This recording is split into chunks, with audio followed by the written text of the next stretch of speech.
See, we have 2 attendees at least. We're up to 4, 5, great. I'll let it populate a little bit more.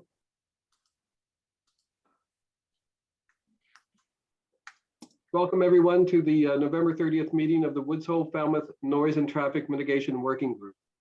I'd like to inform everyone that the Steamship Authority and Steve Beatty of MVTV are making audio and video recordings of today's meeting.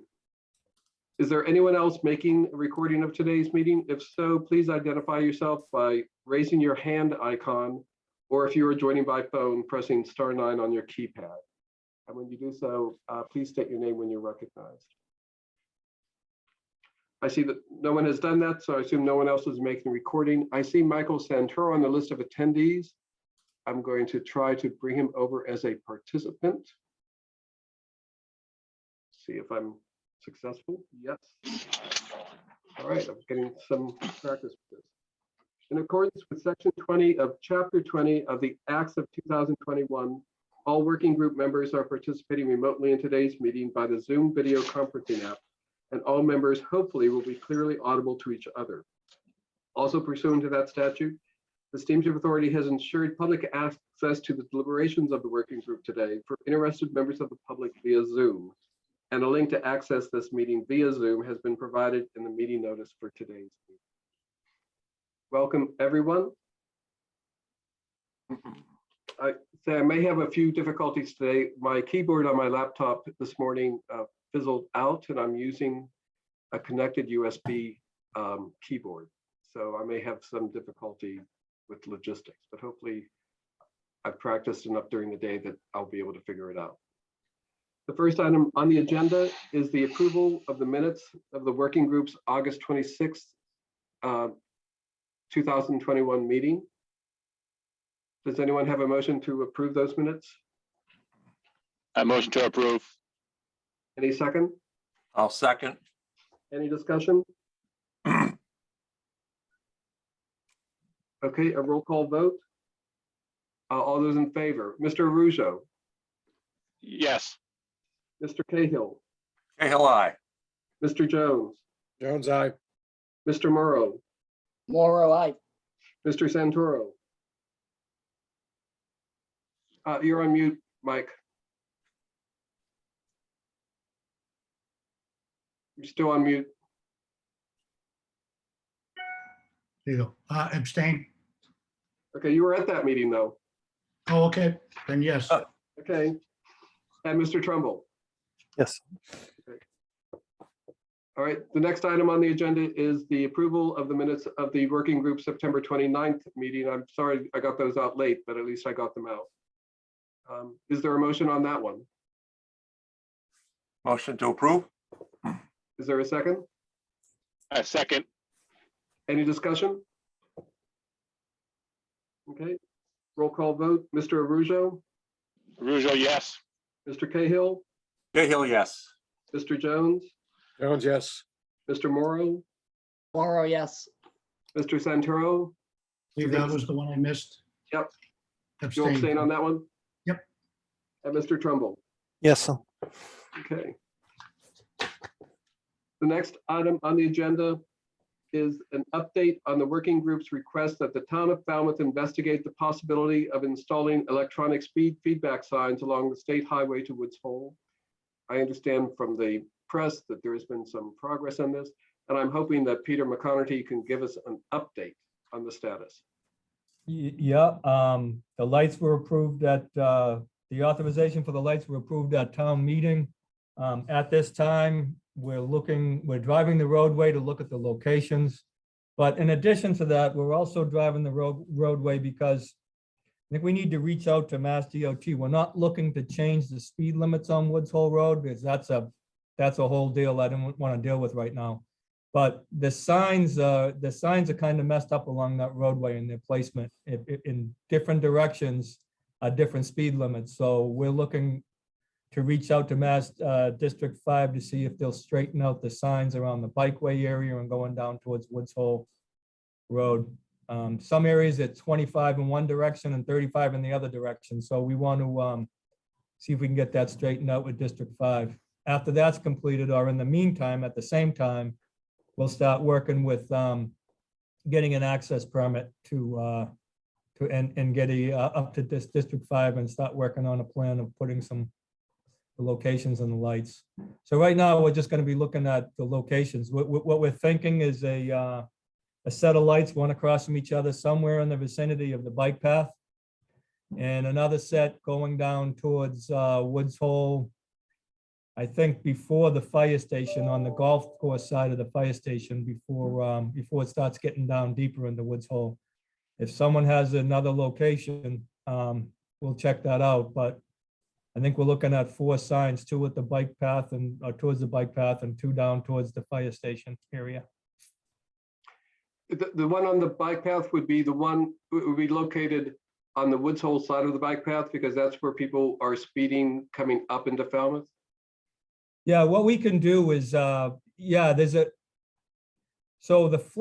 a nice island right at the island of Elm Road. I mean, it's a flat island, it's all grass. So coming up Woods Hole Road, it's usually a lot of trees in the edge of the road, or trying to find some flat spots. So we can put it in that island if it's not too close to the bike path. Does the state that is 25? Usually you would put them at where the speed limit drops from one speed to another. But in that area, we're thinking around the bike path would be good, on the Woods Hole side of the bike path. Doug, did you have a question? Peter, when we approached DOT before, I think the cost of a traffic study was thrown out there. What would be the cost if we really wanted to go pursue a traffic study? Because that's the only thing getting in the way of us doing a full traffic study, right? Yeah, so we've had a few of these. Jim McLaughlin in engineering's had a few of these. The last one we did several years ago, it's about $10,000, $12,000 to have certain sections on Woods Hole Road. We can have our consultant go out and work on it. What we have done, working with DOT, is they kind of do an informal speed limit check, where it wouldn't be official, because most times people say there's a possibility that the speed limit can go up. So what they would do is they would send their crews down there, and they would do the speed limits, and they'd do spot checks on speed limits. That would. So you're saying the official traffic study would both be expensive and have the downside of potentially increasing the speed limits? Yeah, so, but, one thing that I always think about, right, is the speed limits, especially on Woods Hole Road. When was the last time we did a speed limit study? Those speed limits might have been done in the 60s or 70s, right? So if they're done in the 1960s and 70s, and then they start developing Woods Hole Road with more houses, and it gets more dense and more populated, my thought that the speed would go down.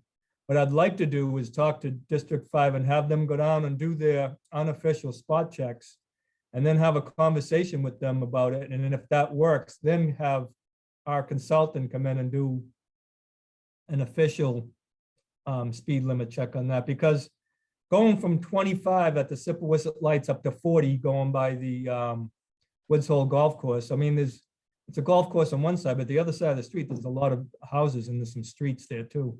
Because certainly this is a perfect use of the embarkation fee fund, is that if this town really needs the money to tap into the money that's there, even if it's up to $50,000, would certainly be worth it. And it's exactly what the fund is for. So I would hope, if cost is the only thing in the way, that we don't have to do another petition article, but just do something that DPW could suggest.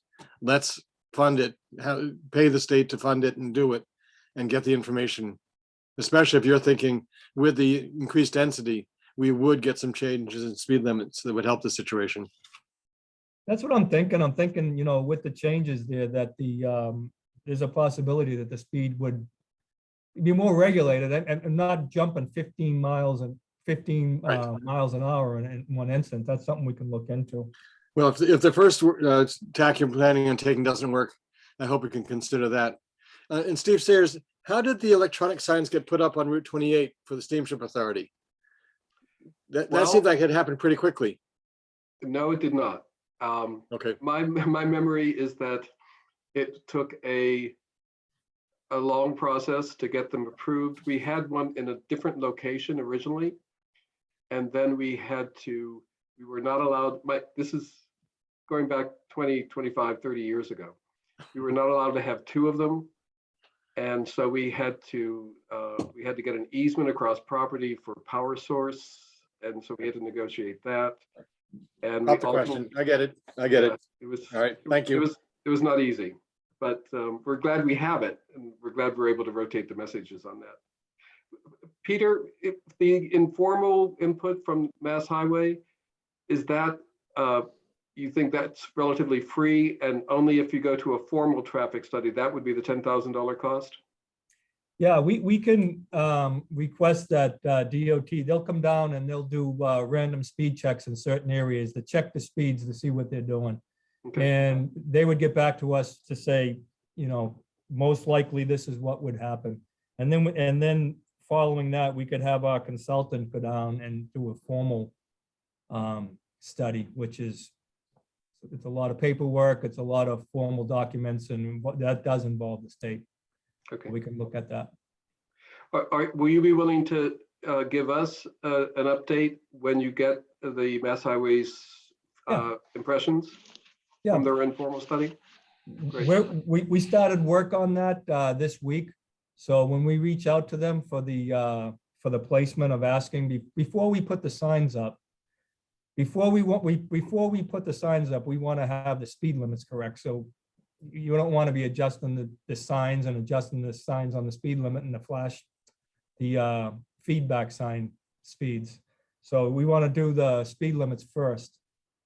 We were looking at just adjusting the speed limits, but if we're looking at doing a full-fledged to have them go down and check the speeds to see if they can be lowered or raised, that's more of a process that would be the study portion of it. And that would take more time, but we can go that route. Okay. If it's the group's desire. Where you have two different speed limits in the opposite lanes of travel, the one instance you talked about, are you going to ask Mass Highway to go to the lower of the two speed limits? Correct. Okay. The area that we know is at the right around the bike path. In one area it's 35 and going south is 25. So, and maybe the addition of some additional speed limit signs along the segment. Okay. And that And with- without changing the speed limits, that's the easy route to have them do that. If we go into the speed study, that does take some time. And then we'll want them to do the speed study, and then we'll put the signs up after the speed study. So we have a couple of options there. So if you were, so you are not going to go forward with the feedback signs until you get the informal input from Mass Highway? Yeah, what we're looking at doing is talking to Mass DOT and asking them to review the speed limit, the sign placements, and meet them on site to say, this doesn't make sense. You got one speed limit in one direction, one speed limit in another direction. Okay. They can adjust that without a study. If we're looking at, changing a 40-mile-an-hour speed limit down to 30, or have them to review that because of the density, that would be the full study. What we were planning on doing is having to adjust the signs and then put our signs in. If we're looking at having a speed study done, they would want the speed study done first, so we'd know what the speed limits were to put the signs up. So we'd be putting our signs up after. Okay, but you're going to put up the speed feedback signs after you get the conflicting speed limit signs aligned before any speed limit study is done by Mass Highway. Well, I mean, we can do that, but if they come back and say the speed limits change, then we're gonna have to reconfigure the streetlights and the feedback signs and the electronics portion of it. I mean, we can do it either way. It's a little bit more work, but we can do it either way. If it's My the group- concern is that if Yeah. I'm not sure it's our say, but I would encourage you go get those signs up as soon as possible, even if we have to readjust them. So what we'll look to do is we'll look to meet D5 on site, show them the signs, show them what our thoughts are, to adjust the areas of the signs. Then we'll look at putting up the feedback signs, and then we'll inquire into a formal, for them to do speed limit study and a formal speed limit study. So the feedback signs will be right in the middle, will be the second segment. I really like that approach, Okay, but I don't live there, so. yeah, I mean, like we said, I mean, it can take a little while to get the access permit to put these speed signs in, so. Yeah, And I We're think looking to the get 'em up. locations of the signs will be the same regardless of the speed limits, because those are the two places where people seem to disregard whatever speed limit it is. correct.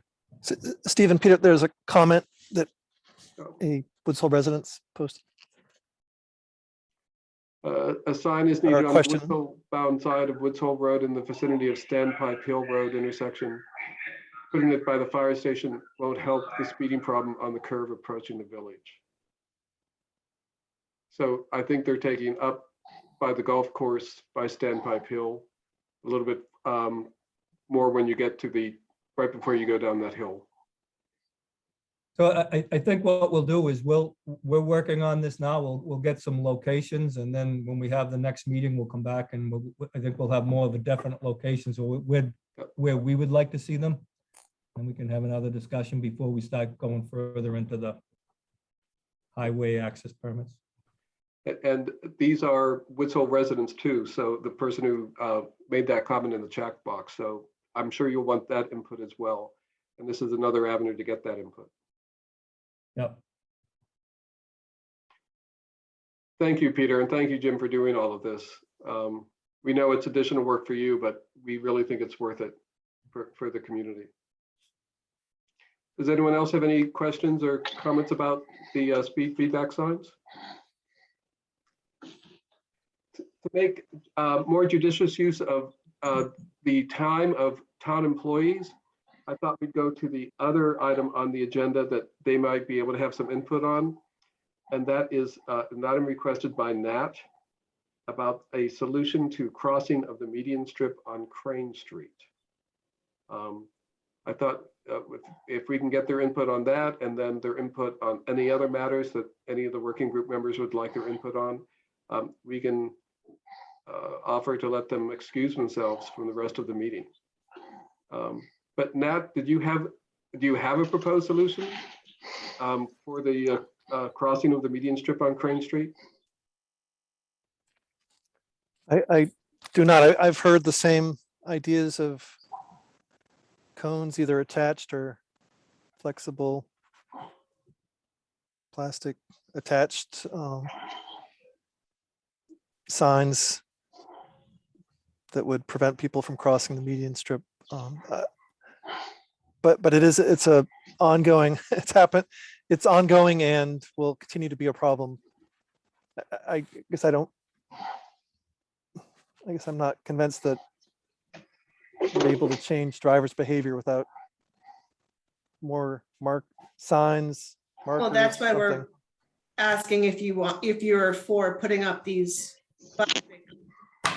dividers to help alleviate or stop people from wanting to cross over the double yellow line. Well, I've heard people speak against them too. I don't have a good solution. Probably a question for Jim or Peter. I would say that, so we're talking on Crane Street, correct? Correct.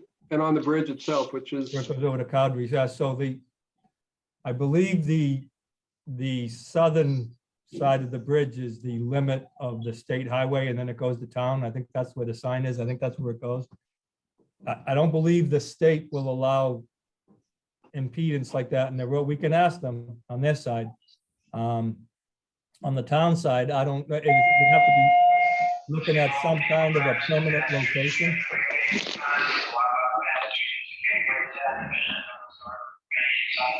So,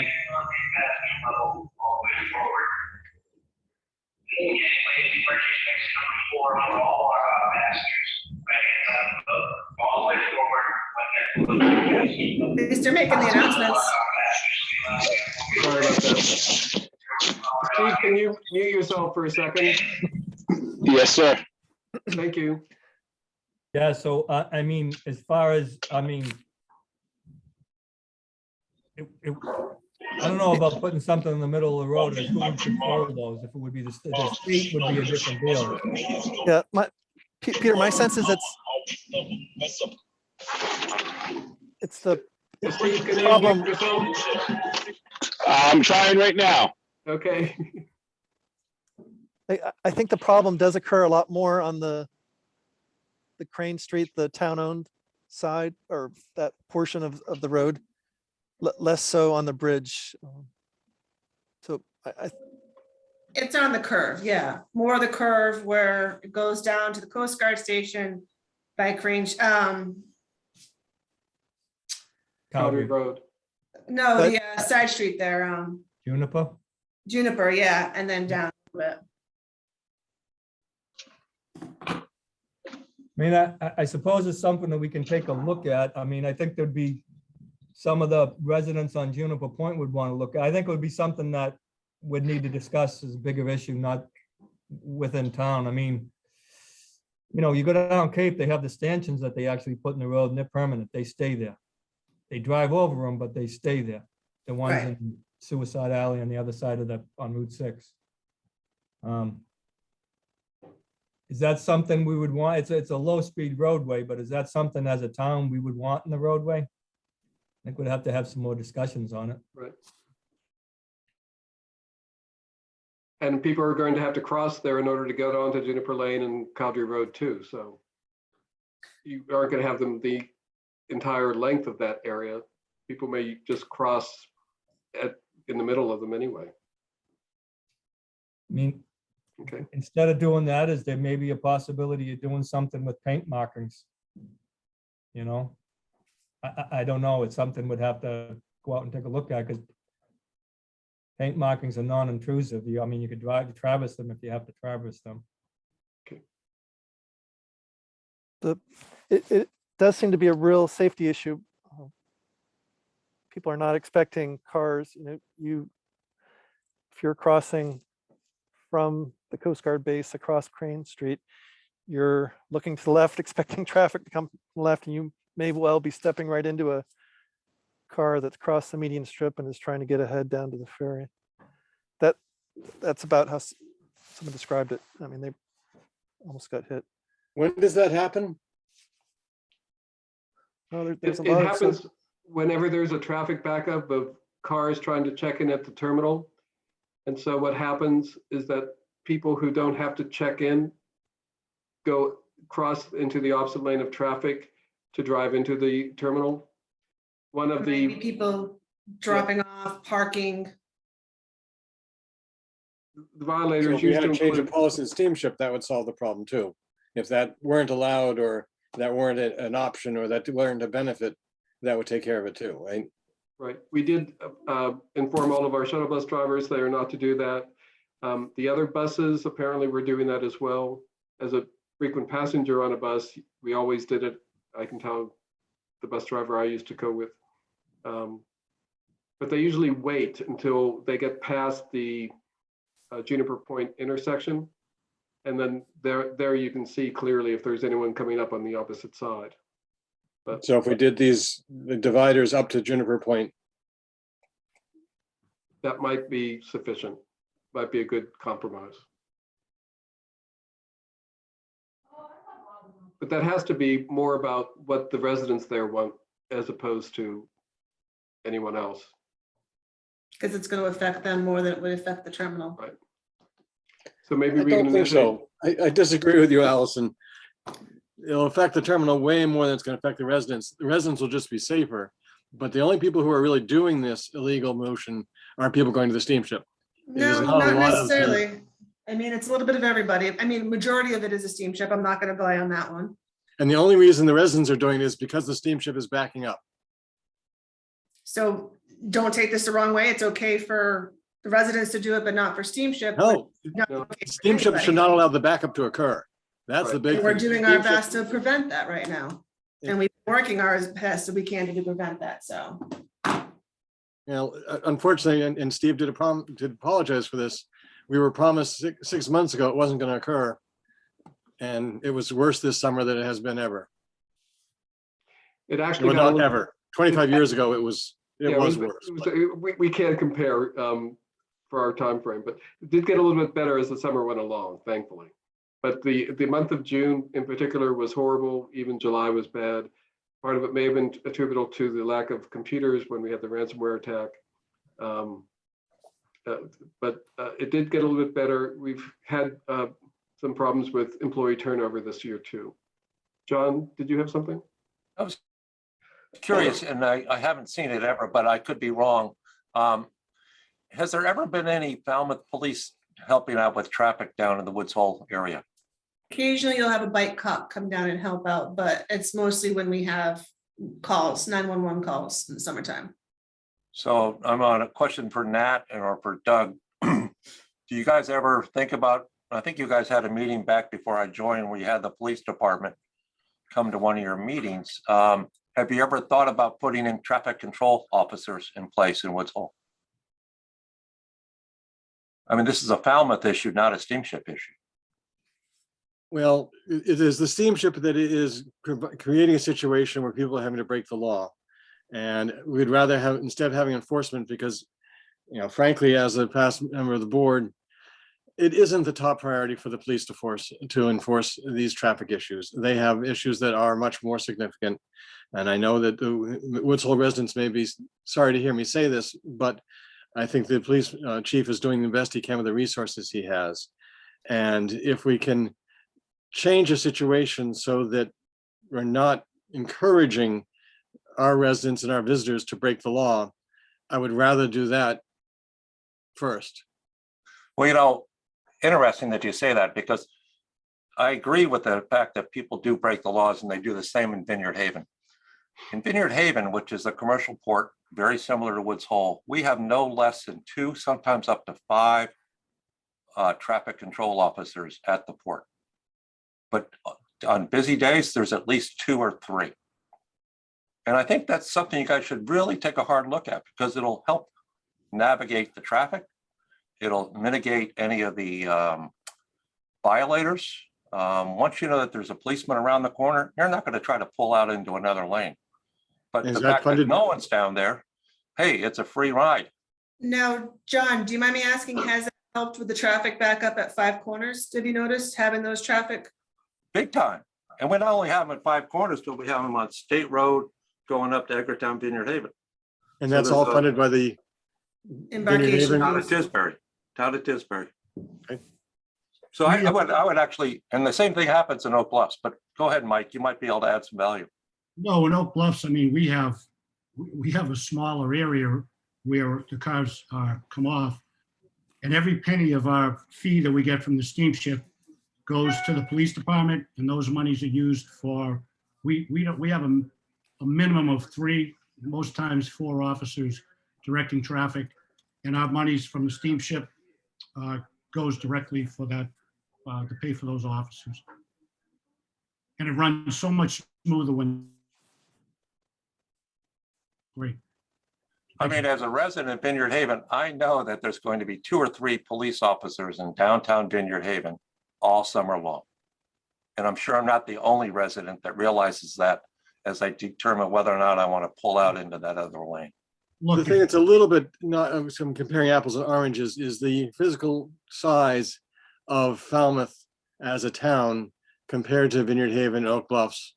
With the large property that the police they have to monitor, it's not quite as geographically located as it is. But I think your points are very well taken. I think it is something that we should really be pushing the police to do But more. it's also the police officers' jobs to enforce the traffic laws. I mean, that is Right. their actual job. They have to do that. So to What- say that they don't have like they can't, it's not their job to enforce the traffic laws is, I did not Little suggest it crazy. wasn't their jobs. I'm just saying in their priority list, drug overdoses, violent crimes, those are going to take a higher priority than the police, than the, understandable. Traffic No, work. understandable. Island has a very high rate of those as well.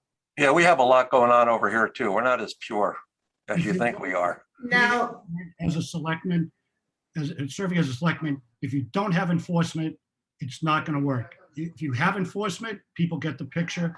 But if you don't have any enforcement, it goes from parking to traffic. You're never gonna fix it. But let me go back to what the Steamship Authority can do. These issues are created. We have to concede whenever there is a traffic backup due to our inability to process and check in customers that are arriving at the terminal. And we've had a difficult problem this past year because of employee turnover. We've had new employees, and Steve Arujo has mentioned that. It takes people a long time to learn that. But I think we have to focus on making certain that we have an adequate number of employees at the terminal in order to check in those people when they arrive. We're going to get some improvement this year because we've increased the number. That's the next subject on the meeting. We have increased the number of reservation-only days by 50% this next year from what it had been approved originally for this past year. That will help. But I think we have to make certain that the terminal focuses on checking in our customers more quickly than they have been this past year.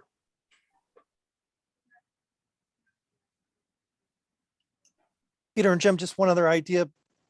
In other towns you see increasingly the median strips have small depressions regularly, and at least at a certain speed, you can sure tell if if you cross the median line. I don't know if I haven't seen that in Falmouth. They seem quite effective. Maybe not at low speed. I don't know the details. You mean almost like rumble strips in the pavement? Cat eyes? I don't know what they're called. Cat eyes. That might be a And solution. Yeah, they have two types. Well, they have the cat sizes, those are the little reflectors in the roadway. But then they have the rumble strips where if you drive over it at 30 miles an hour, you get that shaking sound Exactly. and the whining noise. That's what I was thinking of. So it's not effective if you're going 5 or 10 or? No, usually you start getting up to like 20, 25, 30 is when you start hearing it. And down there, I don't know, but in other roadways, it makes a lot of noise. So the neighbors would be complaining about the noise, but down there, I don't know where the closest houses are. That sounds like a bad idea. Okay. But we will continue to solicit suggestions and consider that. I know Bob Davis has talked to Doug Brown about this as well. So we'll continue to work on it. Anything else about the crossing of Crane Street? Is there anything else that any of the working group members have that they would like the input of Peter McConerty and James McLaughlin on?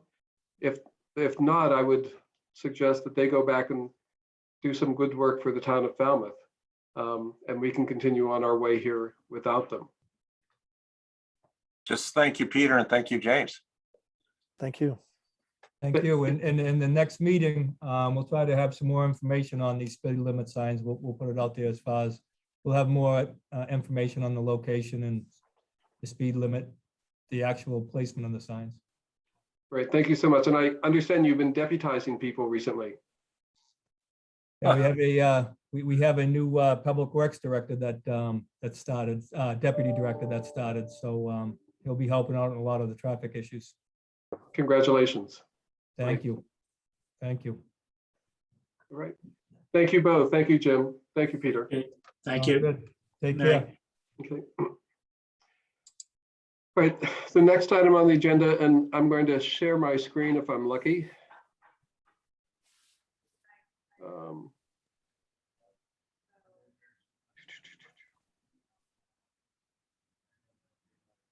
I'm gonna.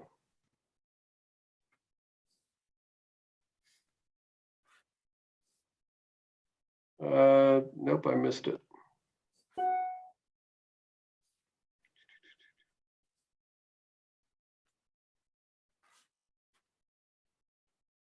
I don't have it anymore.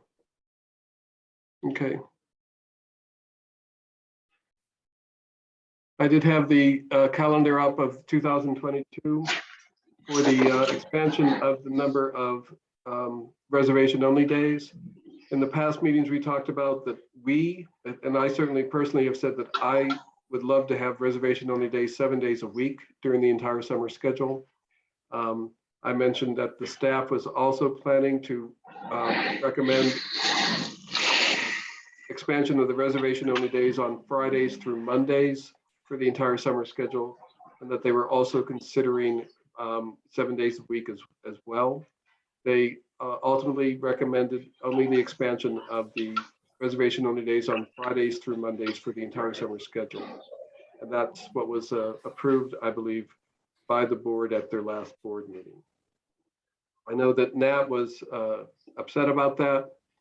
He felt that he had been misled, I think is what he had said. I don't think I'd misled. I think I was clear in saying the staff was planning to do the expansion as they did, but they were also considering 7 days a week, which ultimately they decided they couldn't do. So that result is still, you can look at it, the glass is either half empty or half full. The bottom line is that next year, the number of reservation only days is increasing by 50% over what had been originally approved for this year.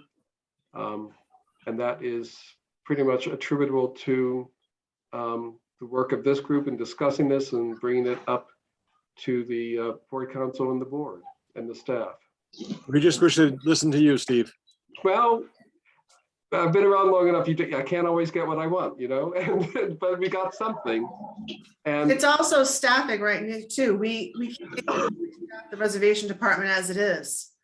And we're not going to be able to staff it correctly as it is right now for the summer. So it wouldn't work out anyway. so we'll hopefully, we're focused on it, hopefully for next year. And if the problems continue with the backups, they may reconsider. We'll ask them to reconsider again for the entire year. My idea is that regardless of whether you go with reservation only or standby, we carry the same number of cars over every day, the same number of boats, the same number of trips, the same number of spaces. And the question of who gets to go over, and those who actually plan or even at the last minute make a reservation so they don't come down and wait at the terminal for hours. That's a much better way of doing it for customer service as well. Oh, Sean has put a link up for the reservation only calendar Okay, in the chat. all right, Thanks, Sean. okay. All right. Oh, wait, Mike, So- are you saying something? You're on mute.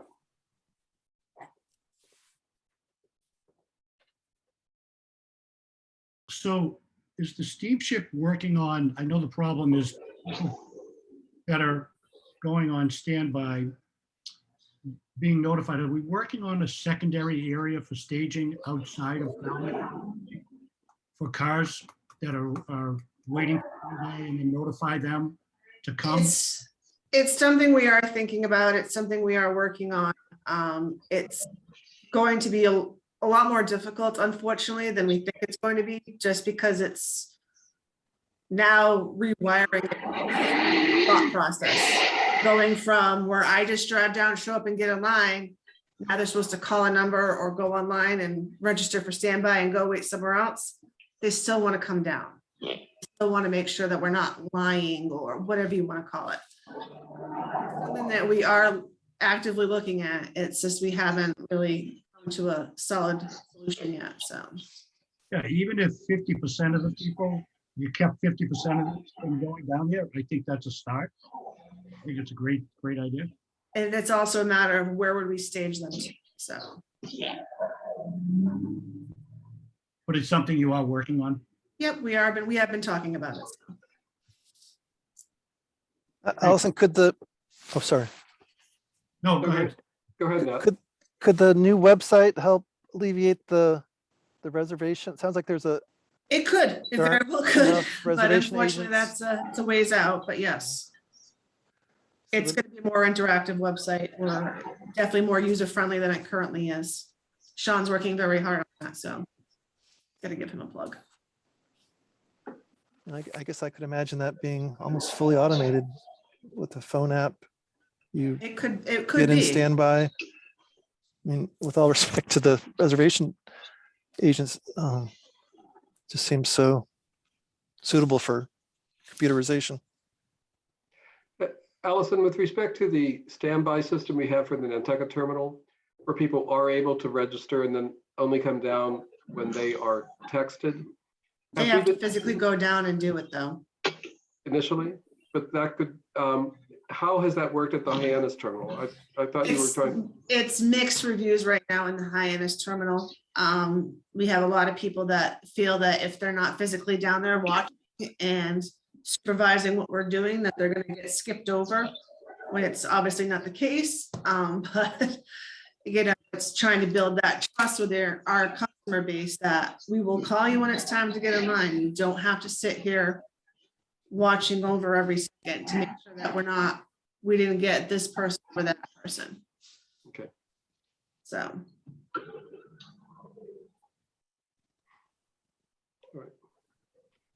Well, as it is now, Allison and the staff are continuing to look at that, staging and improving the standby system.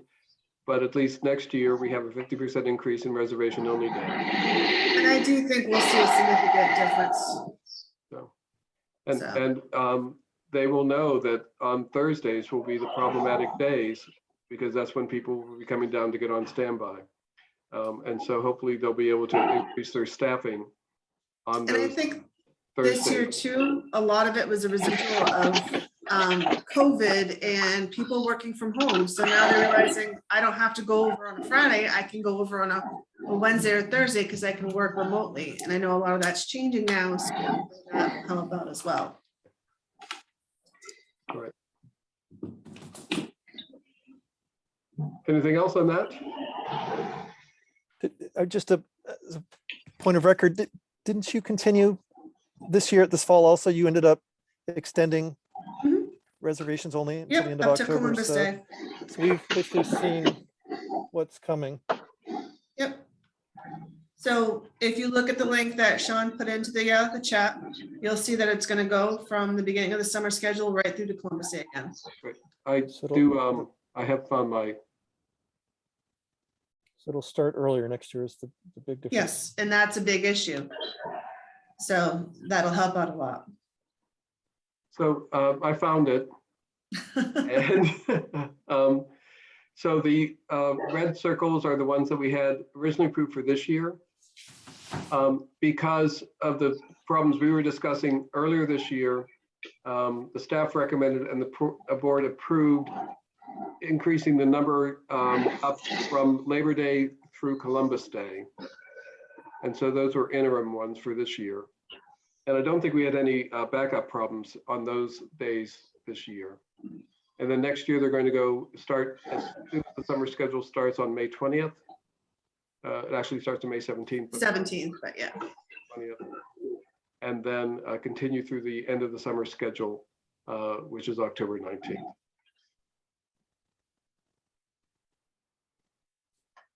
So that represents a big increase. May I ask how many actual backups there were? Does Well, anybody know offhand? I don't know if the terminal was keeping track of them. We No. received a number of reports, particularly during June and July. And then there was that embarrassing report that Catherine Bumpus gave us. I think it was on a Thursday in September, with our maintenance truck just sitting across the lane of the road, Woods Hole Road, waiting to continue in. And so the attitude is that ideally there shouldn't be any backups at all, and that would be our goal. And if it continues to happen on Thursdays, which is the last standby day before reservation only days, hopefully we'll be able to change the work schedules of the employees so that there are more employees on duty at that time to check in the customers. Because that's one solution. But if there are just too many customers and we have to close the standby line, that's something we also have to look at as to whether at that point, that's horrible customer service for everyone. And whether we may have to increase reservation only, we would recommend increasing reservation only days to Thursdays as well as Fridays through Mondays. Almost certain it was June 23rd, a Wednesday, when the traffic backed up to the golf course to Harbor Hill Road. Right, and that was above June that. 20. Right, But that that was- was a that was a- Wednesday, so it's not just Thursdays. No, but that, I think that was exacerbated by the ransomware attack when people were not able to get reservations for weeks. That was a unique situation. Was that Wednesday before it was reservation only and it's July 4th weekends the next weekend? Could that have been the reason? July It's- 4th would have been the Right. following weekend. I think this year the I reservation, understand. the reservation only day started for a whole week that following Friday. So to just go back to Steve's question, can we estimate that there's less than 20, less than 40, less than 60 days where there's traffic problems like that? What would be a good number? I would say at least a dozen this past year. Doesn't. Okay. And just point of reference for my friends in Falmouth, we have similar problems over here in Vineyard Haven and in Oak Bluffs.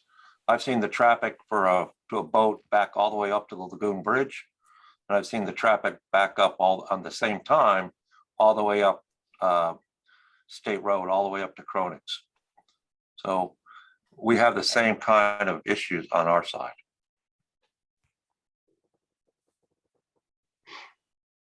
Okay. Well, what can we do to help with that?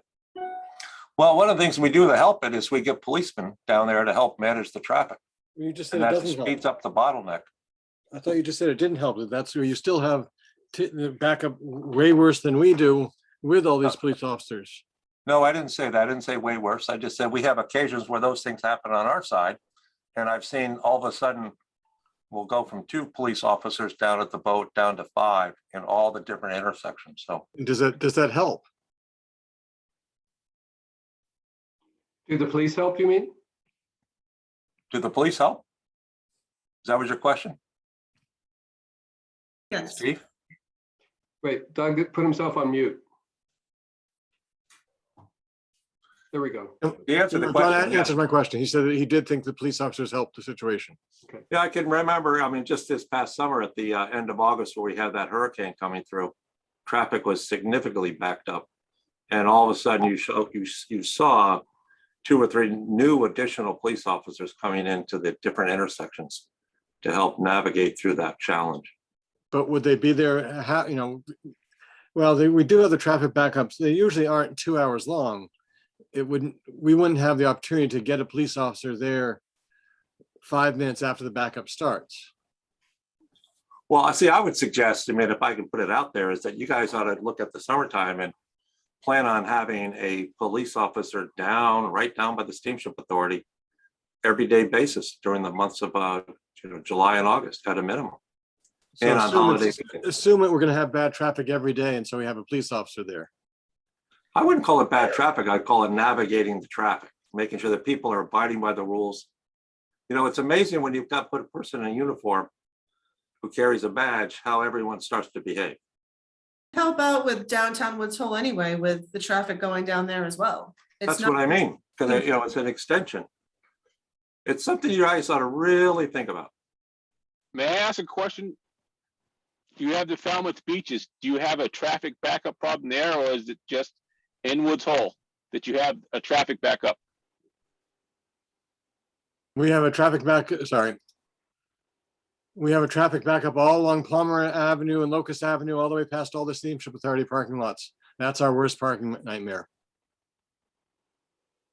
But do you have a backup at any of the beaches, or is it just the steamship in Falmouth is the only place you guys have traffic backup? Is that, that's what I'm asking.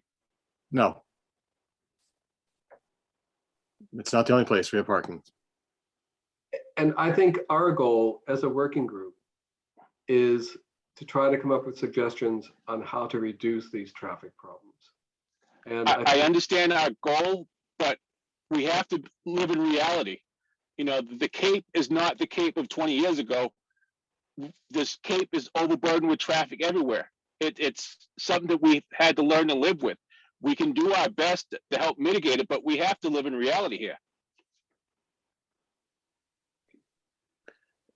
But the reality of having Woods Hole Road undrivable for 20 minutes by any emergency vehicle is where we're just saying that cannot be that can't be acceptable. And I think that's what Steve and Steamship Authority are really working, making sure that happens as infrequently as possible. And 12 times is too many. 1 time is too many, but 1 you can live with. And hence, I that's just, why you I gotta just don't get believe the that's police a department. reality. I don't believe that's a reality on Cape Cod in the summer anywhere. Yeah, I'm It's just not- it's- trying to be real. Okay, I disagree. I think it can be something we can be shooting for, but We can shoot for it, but I just don't think it's reality.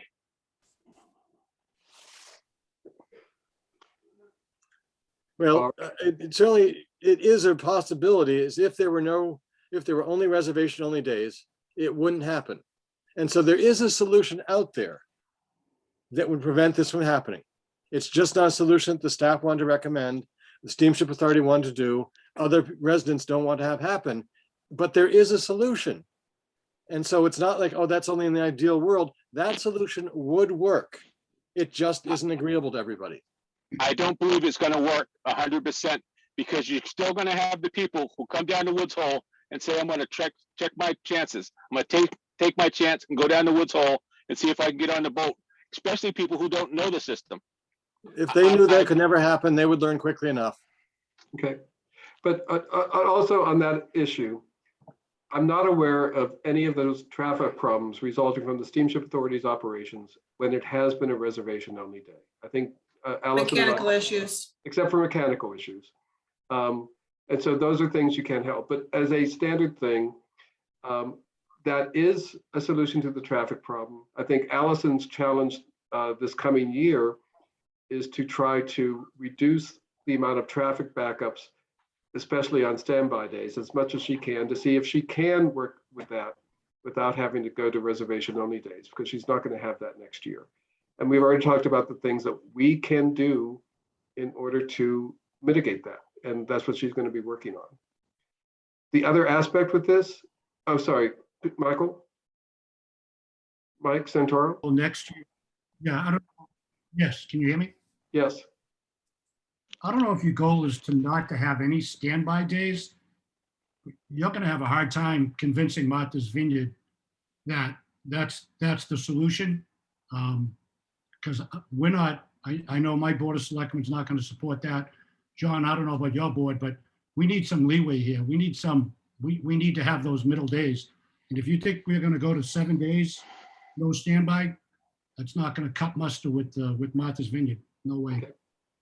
Then that I'd means we agree. have, So my point is, I like the fact, Steve, that we need to work and try to come up with a solution. And I like, one idea is I think the steamship really needs to work hard on creating that area where cars can go and stage and wait instead of keep driving down there.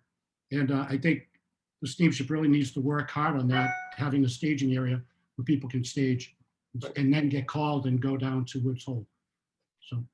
Yeah, and we already I have a sec- system in place in Nantucket, which can be adapted potentially to Woods Hole.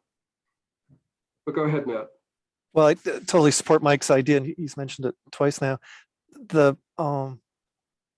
other phenomenon we hear about, and it's hard to verify, but the repeated trips, you go down once, no, you're not going to make it on the blue line today. The second trip down, our vineyard friends here will know better, but my sense is there's a lot of that going on too, or some of that going on. Not a lot. Not a I lot? don't think, Okay. I don't know anybody on my side that does that, but there could be other people in the vineyard, but I don't think that's a big factor. I want to go back to what Doug mentioned before about the value of the police force. The other thing that the police force does on Vineyard Haven is they'll facilitate any emergency vehicles. So we all know when the lights go on and the announcements are made that there's an ambulance or a fire truck, they will clear the way right up through the, right up to the terminal. It just happens like that. And that's the value of having somebody from the Falmouth Police Department there on the spot that can respond to those issues. Moving along to Nat, also this is related. He has on the agenda the nature of the blue line and demand for Martha's Vineyard residents on reservation only days. and I'm not certain about this because we've talked about the blue line on a number of occasions already. And the blue line only operates on reservation only days. It only generally provides for 15 island resident cars in the morning and 15 island resident cars in the afternoon. Not as many island residents use the blue line on reservation only days because it means that they have to give up their reservations and they generally have to wait for hours in order to get across. So as far as Allison and I have been able to figure out before, it has not contributed to any traffic backup situation.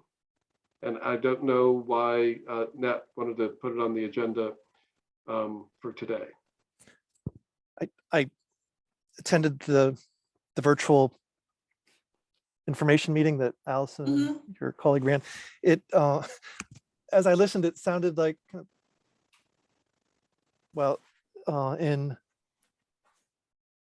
Bob Davis's terms, quasi standby, and I think you called it an impromptu standby. I saw it sounded like this blue line was going to be growing, and if I were a vineyard, I would think, oh, I'll just use the blue line. I'm coming to Woods Hole. No, it doesn't grow beyond the 15 unless the agency's fit. So no matter what, it's 15 a day. If that 15 is reached within the first hour of operation, and it's going to be a busy day for the rest of the day, then that's it, blue line's done. If the agents are taking stock of what's going on and how the trips are going and how we're moving cars forward, then they can increase it at their discretion. That's it. What happens on reservation only days is that many of those spaces on the boats are reserved. And so the agents can look and say, if we were to allow any more cars in the blue line, they aren't going to get across today because there is not going to be any spaces on them. And so it has been the same number since it was originally conceived as a compromise for reservation only days versus standby to allow the island residents to get back and forth in emergency situations when they haven't been able to plan in advance. And it really has worked out very well as a relief valve for a limited number of people. But for the most part on reservation only days, all of the Steamship Authority customers make reservations to go back and forth. Do they have to drive down to the terminal to get in the blue line? They do. Yes. And that's where they get this assumption, oh, if I go down to the terminal, I might be able to get on. No, because it's the people that are the fly-by-night tourists, not the islanders. You're insinuating that it's the islanders that are causing the backup when it's most likely it's, Mary Jo from Pennsylvania. But it seems to be that there is Not this reading the impression policies. that if you get down to the authority, you have a better chance of getting on board. No, because they can call down ahead and find out if blue line's still open, and they do periodically. We've had Oh. islanders call ahead and ask if there was still availability in the blue line, and the traffic booth will tell them yes or no. So why in both Hyannis and Falmouth do they come down to the authority, to the terminal to get a better chance of getting on board? How come Those they are the haven't learned people that that lesson? are not islanders. They do it in Vineyard Haven as well. Right. Those Right. aren't on reservation only days. Those are on standby days. Correct. Generally visitors to the island who are just trying to get across. It happens on reservation only days. It's some person who has a Right. reservation who doesn't like their reservation, so they want to go down and see if they could, get on the boat. It happens all the time, but it's And they- usually not an islander. And they It's call the someone- number to change the reservation. They get told that there's nothing available, that they have to either wait for the reservation or keep calling. And they think, well, if I show up, they'll get me out of here. And that's Exactly. it. We turn them away and we tell them, you need to go somewhere else and call this number. You can't stay on the property and you can't stay in this area. You need to leave, call the number and then come back, Unless you're blue line. unless you're blue line. And that's only if we have availability in the blue line. Which And is if they do, 15 That spaces. perception out there that there's some people who can get away with it may be encouraging others to think, oh, I've heard there's a way you can do this. And they're right, No. there is a way to do it if you're an islander. I've But they may lived not on the hear vineyard that for part. about 10 years, and through this group was the first time I even heard of the blue line. I never even knew it Exactly. existed until I was on this group. I still don't understand it at all, so. Yeah, I I think did- It's such a small piece of what we do. It's so It's a small. simple policy that I don't understand why people have a hard time understanding it. Well, I mean, there are some variables. It opens and it closes. I mean, you did say the other day that you will reopen, agents have the discretion to reopen it, Correct. which I would think they'd be interested in doing to fill, fill the ferries. And, you can buy an open ticket was another suggestion made. I mean, as I listened to that, I thought, oh, this is my best chance to get to the vineyard if I live on the No, vineyard. because what happens is if you want to go Blue Line, you go down, you take your ticket, whether it's for a reservation 2 days from now, 2 hours from now, whatever, you have to take that reservation and turn it into an open ticket. So you will no longer have that reservation that you knew was secure in order to risk your chance on going earlier. So you don't get to keep your reservation from 3 hours from now and go on Blue Line. It's either you go on Blue Line, surrender your reservation, or you come back in 3 hours and use your reservation. You don't get them both. You get one or the other. High risk. I think we're wasting our time on talking about the blue line Okay. because it's not significant. It does seem to be poorly known, although the message was, I think there were some very happy people at that info meeting who discovered it. But I'll pass. I'd propose Okay. to close the discussion. All right, thank you. Yeah, Nate, the more you talk about it, the more you make everyone aware of it. Right. Well, That's true. Okay, all right. I was sold the other day. So we're going to go to the next item on the agenda, which is the problem with car carriers unloading vehicles on Woods Hole Road. And I'm going to share my screen again to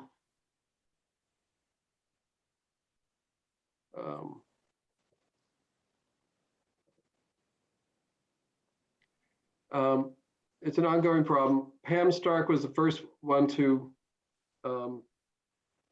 mention this. Apparently there were 3 car carriers and they just come down to Woods Hole Road and they park along the side of the road and either pick up or unload cars. And this is where I have to ask, we thought at this time of year in October, it happened September and October and November, it may have been island residents who were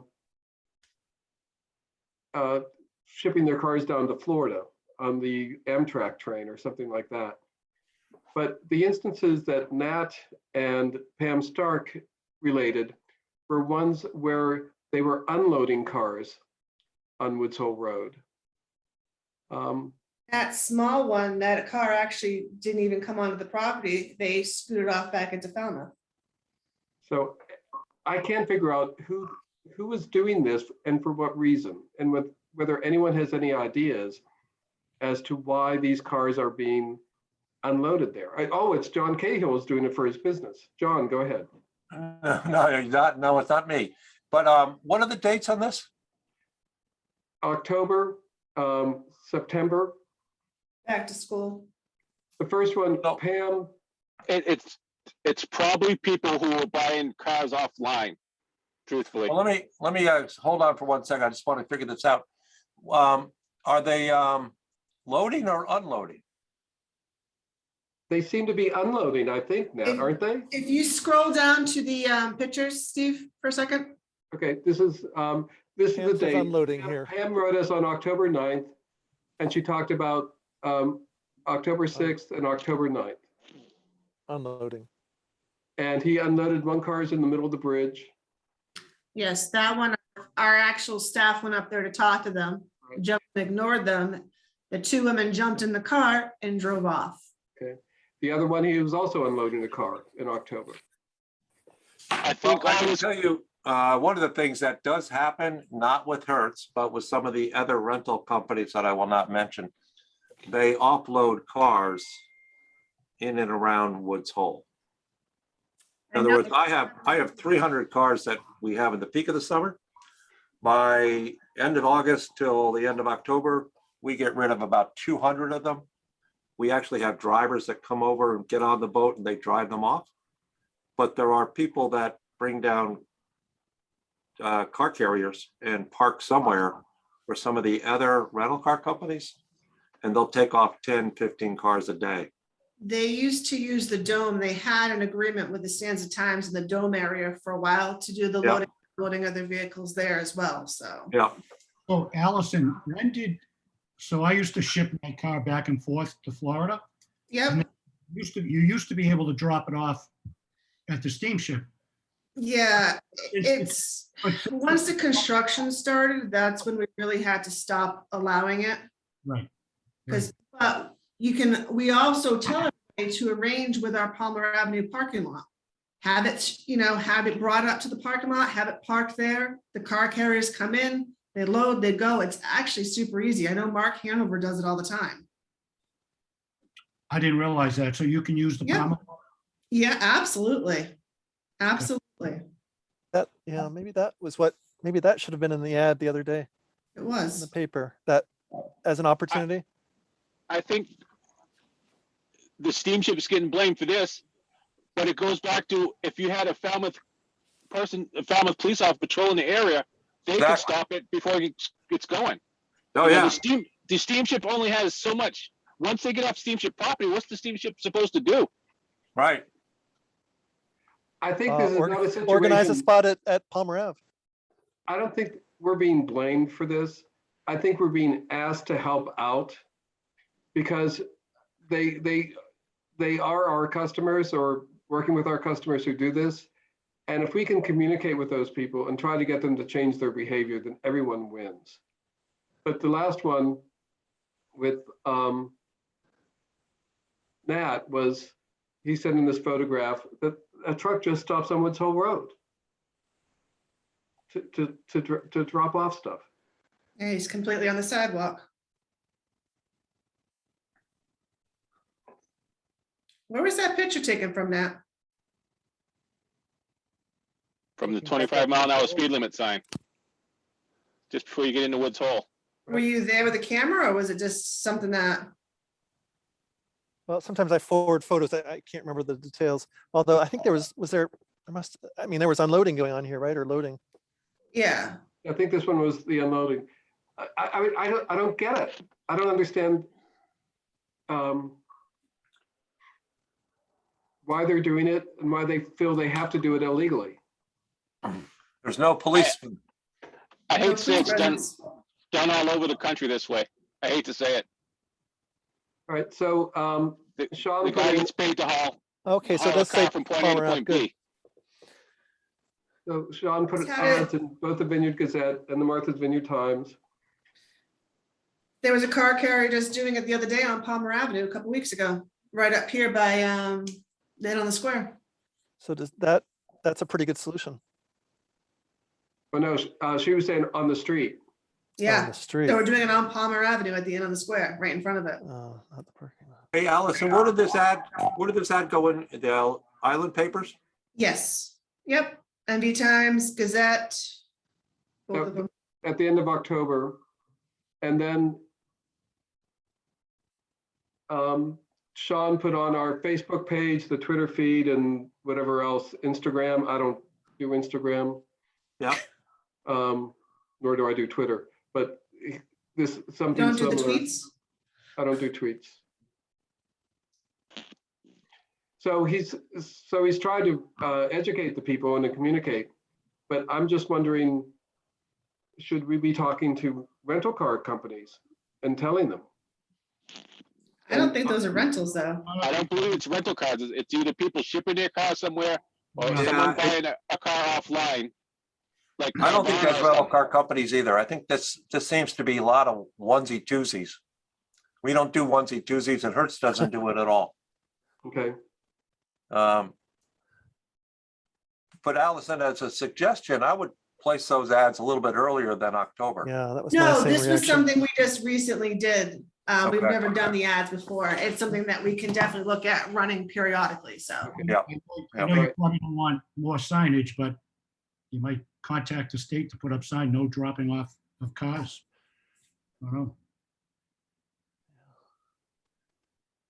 Because you can't notify, there's so many car carriers. Right. You never see the same one twice. No, they're all over the place. Like I said, I've had it done, and the car carrier had no idea where to go. He calls me and he said this is like 4 or 5 years ago, and he was parked on the Woods Hole Road. Yeah. he pulled over on that way down in the area where there's a pullover. But now, you know, I think they use Walmart parking lot, but I'll do the Palmer Avenue. Oh, it's so much easier with the Palmer Avenue because you can take it off a couple days earlier if you needed to and leave it there and not have to worry about it. Again, all it takes is enforcement. A couple times they get the message and people will start reacting. Yep. Okay, Michael Goldring used the chat to say that he was the one who took the photographs of the car carrier on the sidewalk off of Woods Hole Road. And I know that Bob Davis had asked Nat when he said, did anyone call the police? And I think Nat said they already had been called. I'm curious, do you know whether they were able to arrive in time and at least ticket or do anything with them? I think I did call too, and they said someone had already called. It was I- Michael who called. He just Yeah, texted. Michael in the called chat. first, yeah, and then that Okay, so in the that chat, carrier he was said he there a thinks they couple of came. hours, and All I'm right. not sure the police ever came.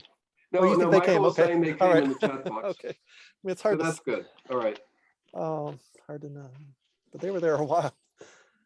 So this is something we have to think about more and how best to communicate.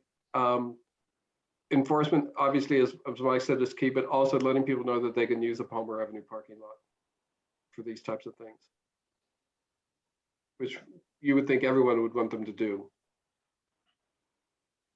It's Again, easier. maybe back to the website, helping Yeah. inform people with announcements on the website. He put it on the news and the website somehow. He gave me a link to that. Okay, And it's in there as well. yeah, but probably running a little earlier, just as John said, Right. It's just that we were slow on the uptake. we didn't have the because, idea. Yeah. It was, we just thought it was a one-off when we heard of the previous situation. I think in September, there was a tow truck who picked up a truck that came off the boat, and that was one instance. And then all these came when Pam announced it, informed us at the beginning of October. So, okay. All right, next one, number of trucks carried by the SSA. John asked to put this on because we had a long discussion at the last one about trucks versus pickup trucks.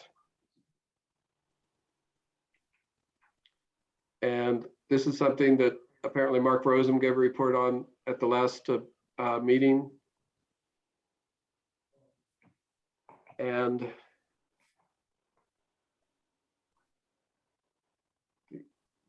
am I sharing? I'm not sharing the screen. That's why. That's why it's not. I have to learn how to do this.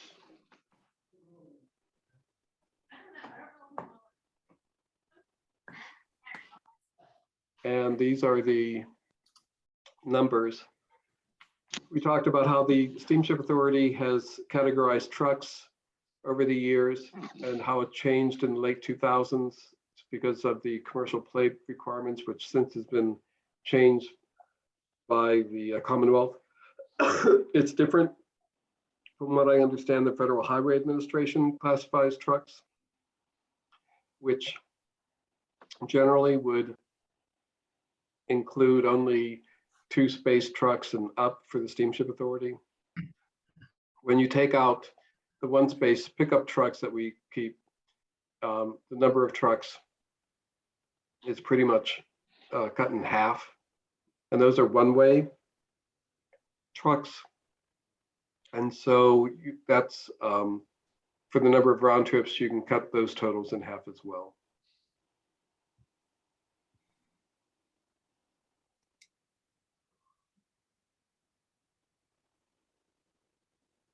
And this is based upon 2021, this past year. I don't know if Nat, you were using figures from 2020. I don't know whether you have the capacity utilization reports for this year yet. You know, if I can comment, Steve, I want to just mention to my friends in Falmouth, my goal here is to make sure that we can all, as a working group, be consistent and share realistic numbers. And we might have some interpretations that are different, but maybe a healthy, positive conversation. Because, I want to reference back to the minutes in September. you know, Nat, you actually asked me to, it's in the minutes that you asked me to, you know, make sure I can point out to you whenever you're using terminology or you're using car counts or truck counts that are what I would consider not to be consistent with what the numbers show. So this is one example of June through August peak period. I'm showing less than 200 trucks a day. And I know you like to use certain words and you will say up to 600 trucks a day. And you asked me to call you out on it if you're using words that are not appropriate. I think this is inappropriate. And Steve, can you go to the next slide? Because I asked to put this up too. So as recent as a couple of weeks ago, you wrote an article in the Cape Cod Times. I don't have to read it for you, but you use the same words, as many as 600 trucks each day. And I just want to repeat, I'm just trying to get some agreement amongst the group, whether it be on the Woods Hole Falmouth side or on the Vineyard Haven side, as to what is the number that we can all live with. And I think it's important because it does provide for greater solutions when we're talking to people. So when you look at this number of up to 600, I was wondering where you got that from. And recently, as last week, you put in a comment in the MB Times where that number was based on one day in May of 2019, I think, where it was 632 trucks, which you call trucks, vans, and pickup trucks. So, you know, I just want to finish off with one last thought, is that in that same article that was you commented on in the MB Times, you attached one of your SMART documents that you create. And you said that SMART finds any discussion of truck counts on average per day to be largely nonsensical. So my last comment, and then I want to open it up to conversation, is nonsensical. Definition of that is foolish. I don't find averages foolish. And the other point is that, you know, we have to be able to represent our communities, and I'm constantly having to re-educate people as to what is really the number. And I'd like to be able to work with you guys to say, you know, what can we all agree on? Because the number is not 600 trucks, and you know that. So I can come up with 200. If you want to say on any given day, 600, I can probably say on any given day, it's less than 50. But what's fair and what's appropriate, and how can we work together to get a number that everyone can agree on? I don't know if any of my vineyard friends want to comment, but I open it up to conversation. What is this total space a day available on the steamship? Does anybody have that number right now? I dare say not. Not off the top of my head. Space would be done as car space, not truck space. It's car equivalent units. Yeah. Totally understandable, but you know, we could probably do the math if we broke down spaces. You know, we know two space, 3 space, 4 space, and not every boat has 2 space, 3 space, 4 space. I'm sure we can get, you know, educated guess if we just knew the numbers. But throwing wild and just crazy numbers out there is just ridiculous. It's not getting us anywhere. It's just like the news on TV. We're creating a scare tactic, and it's not going to work here.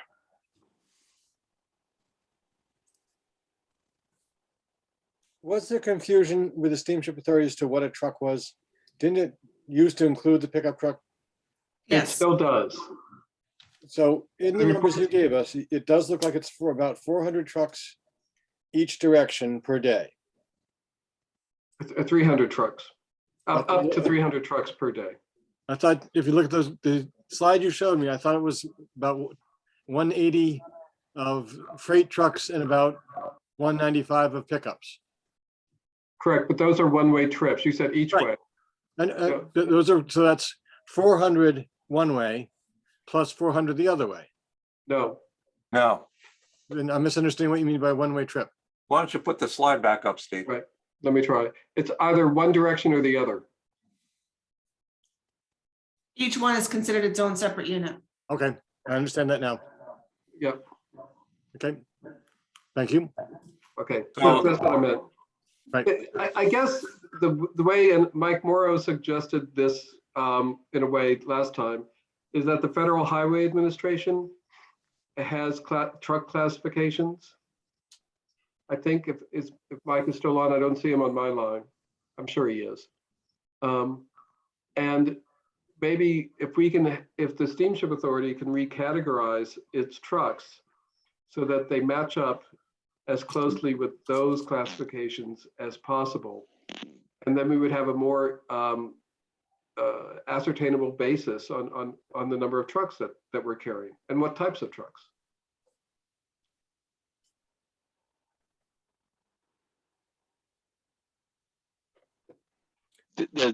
The accounting department must have a number somewhere. Oh, yeah. Oh, we have all the space capacity utilization reports. We have more information than anyone can imagine. And they're all broken down to with the number of trucks we carry by whether that's 1 space, 2 space, 3 space, 4 space, or 5 space. So we know how many of each length, or generally, we carry each day by each trip. And the question is, which one of those truck classifications are appropriately considered freight trucks that people would like to reduce the number of, as opposed to pickup trucks or minivans or things that any one of us could be driving around as a personal vehicle. And this number is basically 1/3 of what is being used by NAT in the public. So could we look at the graph with there were, I think, daily. Yes. Sorry. So this is 20, June 1st to 20 August or- 31st. 2021. Yeah. So my number is based on 2019 counts that basically this graph where it says trucks, and on some days it exceeded 600 units, 600 trucks. So we're making improvements. Here, I think the highest one is 550. Well, I think there are other explanations. I say that in good humor, Nat, that's all. You know, Nat, I could use your same approach and say on 6/1, there was less than 10 trucks shipped used on the ferry. If you look at that first figure on the far left, I could I write think an it's article it's in the more Emmy. reasonable to look at the worst case scenario than the best case scenario. We're trying to avoid the worst case scenario. We're all thrilled when things are light.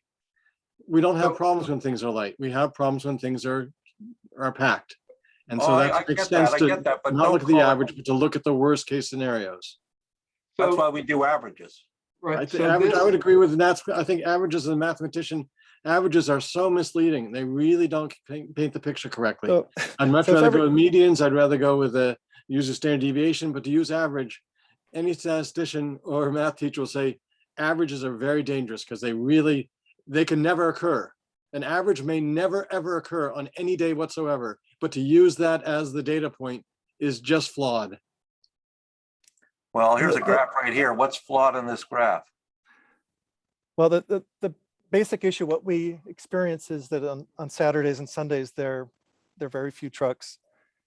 It's the Monday through Friday, it's the weekdays. And that's when the we get majority of hammered. businesses are operating. So that makes sense. Oh, there's a good reason for it. But right, to Those are the include days I would say, so- let's look at how we can solve those days. But Not look even at- if you want to go with, your worst case scenario is on the 31st to the 30th, we're talking 225 trucks. the highest peak there. Actually, there's another peak in 927. So these are 225. freight trucks. Yeah, Correct. right. I mean, there is a But they're not problem. 600. There is a problem with definitions. The previous graph said trucks, didn't it? Overall. Correct. It I mean, combined. Overall. John, I don't think you'll find anywhere where I said there were 600 freight trucks. I look at the steamship numbers. It says trucks. I take that number, and yes, I repeat it. Okay. Well, but we've had conversations about this and we've come to an understanding that we're not counting any more pickup trucks and vans. I didn't say 600 freight trucks. All So right. you're just doing Oh. scare tactics. That's all you're doing. I think that's misleading, you know, it's disrespectful to everyone else who's putting the hours and work into this. You're still classifying pickup passenger trucks as freight trucks though, but you're using that as a number to represent, that's exactly what you just said you're doing. You just, I call them 600 trucks. And if you want to break that down, yes, there are a lot of I pickup can break trucks it, in I there. can break it down right now. A passenger, a passenger truck is not considered a freight truck. It's considered a passenger vehicle by the Federal Highway Administration's 13 classifications. Now, not Nat, Steamship Every Authority. engineer and transportation planner knows this. But not the Now, steamship what is authority. your- The steamship authority is the one who Well- calls them all trucks. right, but Nat, what is your major concern? Is it the freight trucks or is it the passenger trucks? Well, that's easy. It's it's the freight trucks. But Well, then I don't- that, what they're trying to say is by you using the number 600 and everybody knows what your issues are. Everybody knows that you're trying to help mitigate the issues with freight trucks in Woods Hole. Everybody knows that. But by you putting that number of 600 out, it's leading these people to misinterpret the information saying we have 600 freight trucks when it's, you should maybe put an asterisk saying 600 freight trucks and pickups. But Yeah, Allison, they're he took the thinking number they're from your saying I'm numbers. saying, because that's what Okay, people all are right. reading into it. But Al- let me interject. I think we all know where we stand on this. I think what I'll say in good humor is that I will recommend to the Steamship Authority that they recategorize pickup trucks as something different, and we will reduce the number of trucks carried on the Steamship Authority by 50% overnight. And that should please everyone. But that's it. We're talking words, and words are important, but I think we all know where we stand. So can we go on to the next subject, because it's already an hour and a half into the meeting? Well, okay, I just want to understand Nat's reason for using 600 when he knows it's not 600. I'm still comfortable calling them trucks. You call them trucks, I'll call them trucks. I don't call them trucks. Well, steamship does. Well, wait a minute. This is a Woods Hole Noise and Traffic Mitigation Group made up of people from Falmouth and people from the Vineyard. Everybody on this Vineyard side does not want to call them trucks. There's a difference, and you know it, but you choose not to acknowledge it. Exactly, yeah, the steamship doesn't need, why does a steamship The need? to steamship doesn't define get the into this actual type equation of at all. like, If you want us to help, you got to work with us. They're two completely different things. Well, But they to were be the source fair, of my Nat numbers. took the information, the data collected by the organization that's running this, that's running these boats. Their data said these are all trucks. He didn't take freight trucks and pickup trucks and add the two numbers together. That's what you're accusing him of doing. He didn't do that. He took the number the Steamship Authority said I think were called trucks. Yeah, but Right. we know he's educated now. He understands that. He's been knowing that since June, July. We've done that differential, but he Nat, still continues. John, Why? I think the point is, Nat, can we, we're not taking our cause to the newspapers. We're Right. strictly to this group.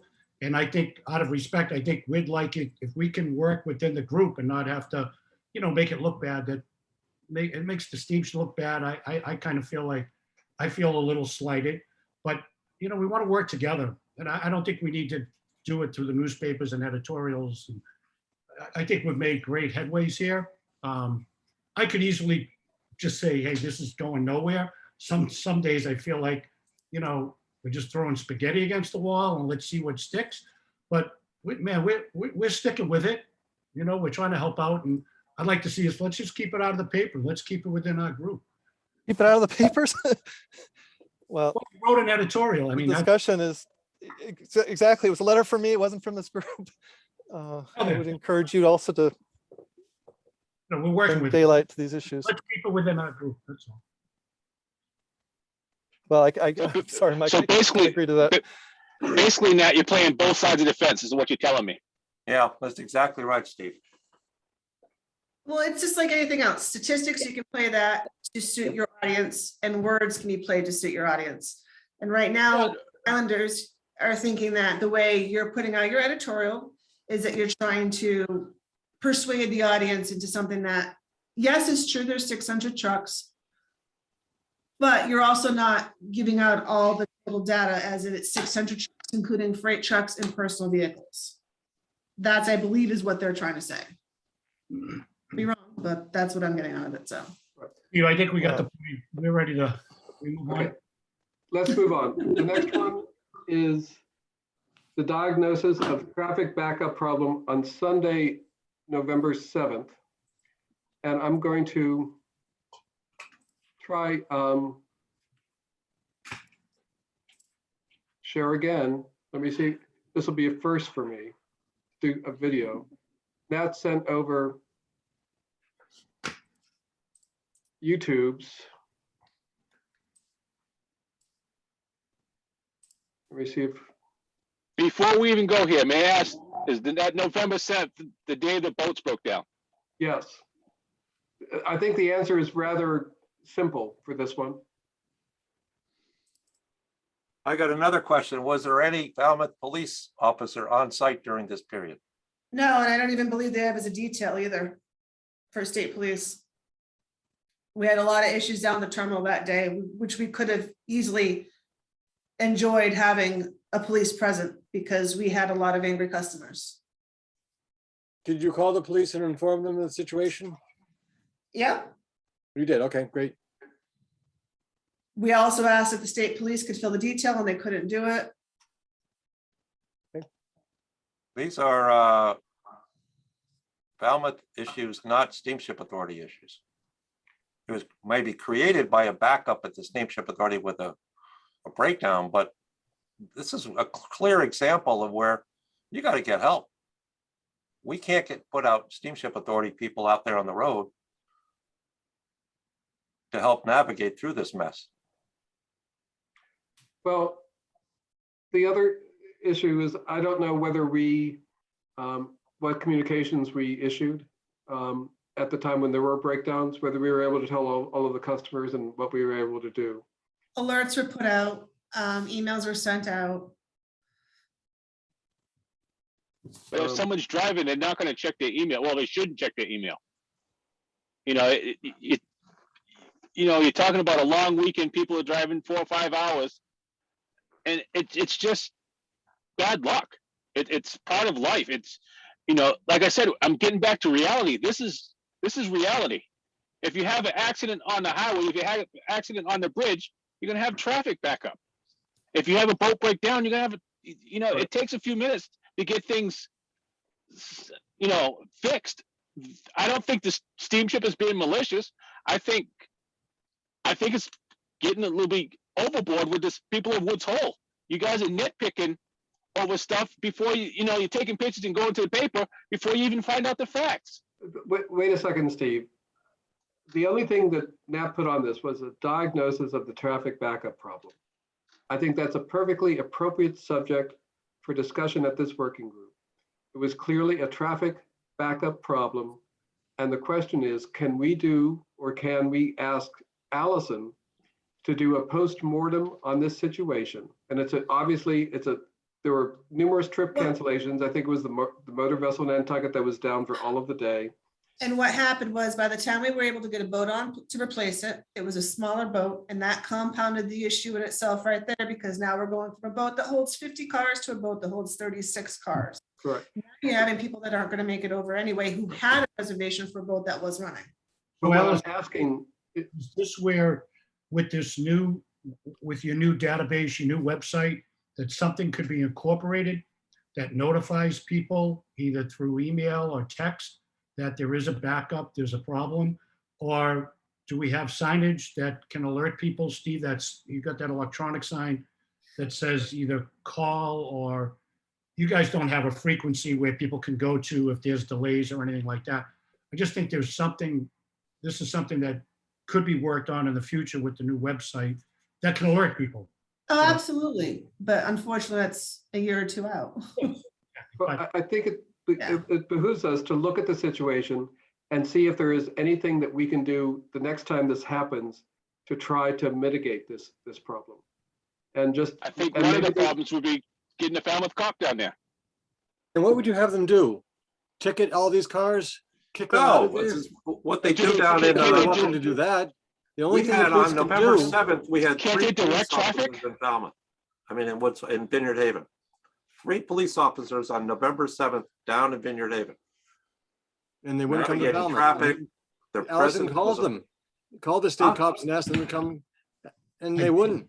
They did, no, they're probably, like you said earlier, Doug, you've got a police shortage. I think everybody's running short. That's the issue. But what would the police do? And to be fair, what would you suggest the police do on November 7th, on this day? Well, Help navigate traffic, make sure that people are enforcing that they're, living by the laws, enforce the laws.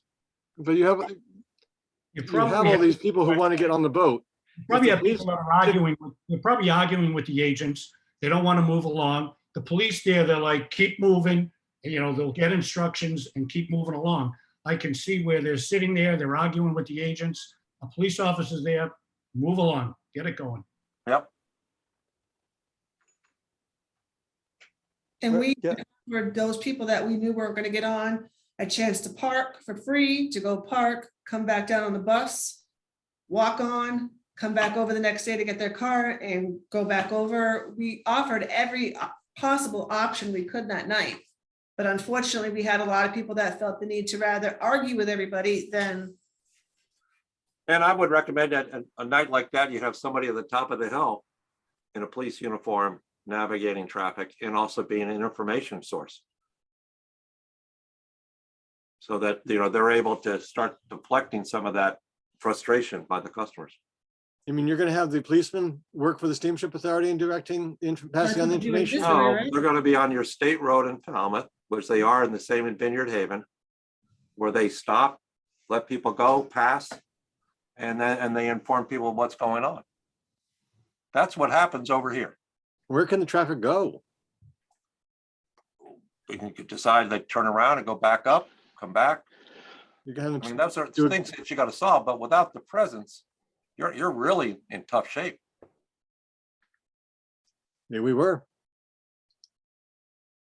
And other days, that's gonna happen all the time. It happens in Vineyard Haven often. I don't know, Mike, what happens in OB, the same kind of thing, right? Yeah, again, we're, in the summertime, we have a little more in and out than Vineyard Haven does. You're in a Yep. little different.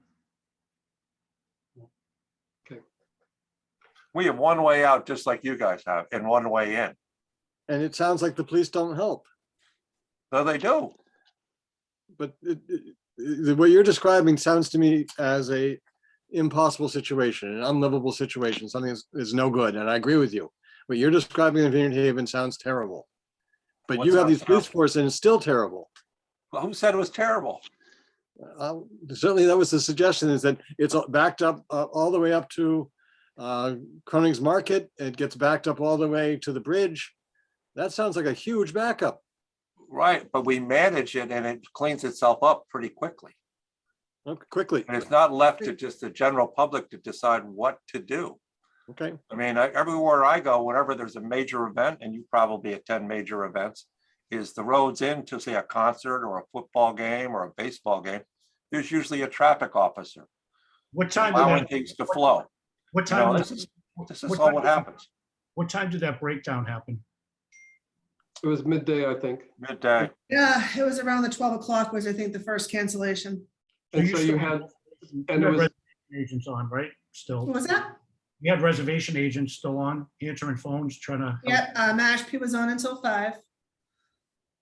4, and then we had the terminal, the ticket sellers were all answering phones as well. The ticket office people. I mean, when something like that happens, is it not possible, Steve, to keep people on reservation? later because of that breakdown?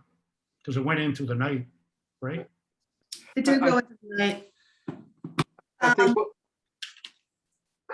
I think what we have to, this is obviously only an occasional situation in which there was a breakdown of one of our larger boats on a Sunday when people were coming back to the island for an extended period of time. And we have to make certain that we know that we're doing everything we can in these situations to address the situation. And from what Allison is saying, I think we did as much as we could at the time. We may look at it to see what else we can do.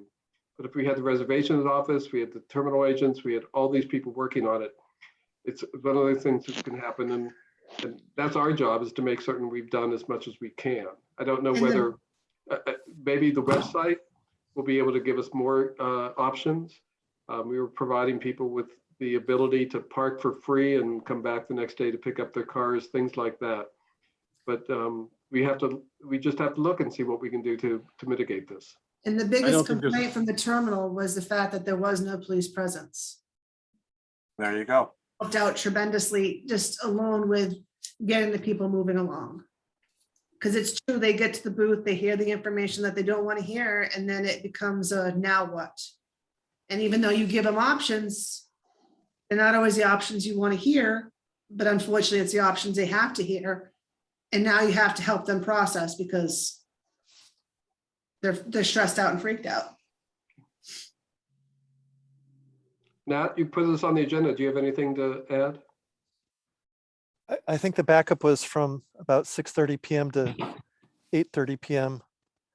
I hadn't realized the boat had broken down, so You know, Yeah. so much they were earlier. able to take care of everyone up until that point, but you get a big rush of people coming after the weekend to get back. to And the I know island. this is a weird question, but did the Patriots have a home game that night? Because I know that actually does affect the traffic sometimes. Okay, I don't know. I It does, don't know it that just answer. seems like an opportunity to inform customers. Somehow the airlines do it when flights get changed. Okay.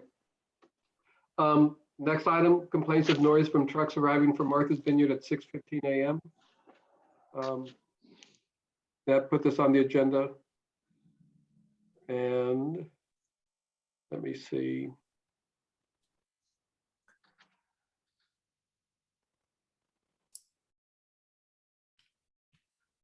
And he gave these to YouTube, so I'll just do the one.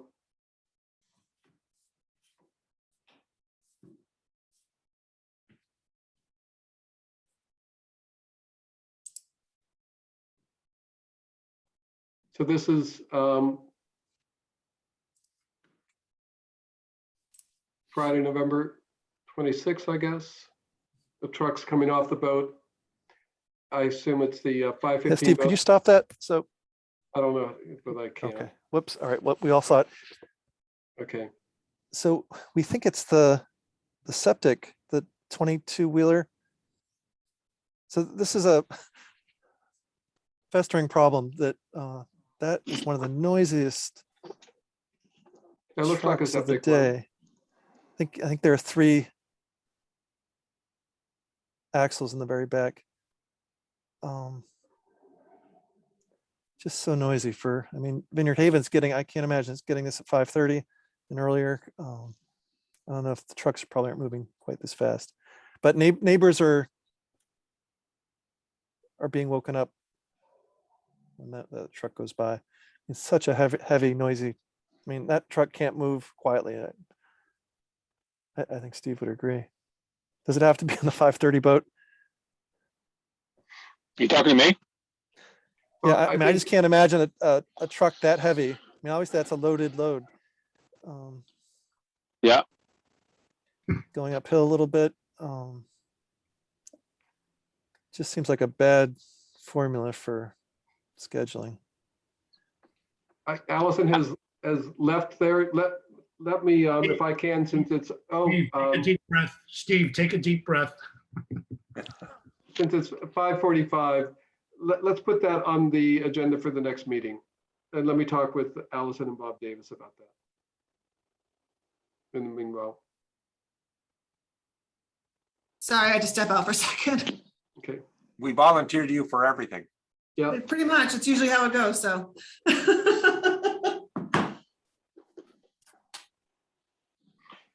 so is that all right, Nat? To So see if you're gonna we- get back, you'll I'll get back. to see you. if you can. We'll Okay. get back. Okay. I think the problem with that is it's not a steamship issue. That's probably the DOT issue. If the truck gets an inspection sticker, I believe it has to be legal.